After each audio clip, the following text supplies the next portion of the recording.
அஸ்ஸலாமு அலைக்கும் வரஹ்மத்துல்லாஹி வபரகாத்துஹு.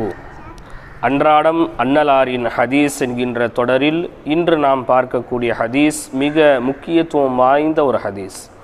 நபி ஸல்லல்லாஹு அலைஹி வஸல்லம் அவர்கள் சஹாபாக்களிடத்திலே ஈமானை குறித்து குறிப்பிடும்போது அல் ஈமானு பிதுஉ வ சபஊன ஷுஅபத்தன், ஈமானிற்கு 70க்கும் மேற்பட்ட கிளைகள் இருக்கிறது என்று சொன்னார்கள். சொல்லிவிட்டு ஒல் ஹயாவு ஷுஅபத்து மினல் ஈமான், வெட்கப்படுவது என்பதும் ஈமானில் உள்ளதுதான் என்று நபி ஸல்லல்லாஹு அலைஹி வஸல்லம் அவங்க சொன்னாங்க. அப்படின்னா என்ன அப்படின்னா, ஒரு நன்மையான காரியத்தை செய்யாமல் நம்ம இருக்கும்போது வெட்கப்படணும். ஆஹா, நம்ம தொலை போகாமல் இருக்கமே, குர்ஆன் ஓதாமல் இருக்கமே அப்படின்னு சொல்லி வெட்கப்படணும். அந்த வெட்கம் என்பது நம்மை தொழுகைக்கு தூண்டும், குர்ஆன் ஓதுவதற்கு தூண்டும்.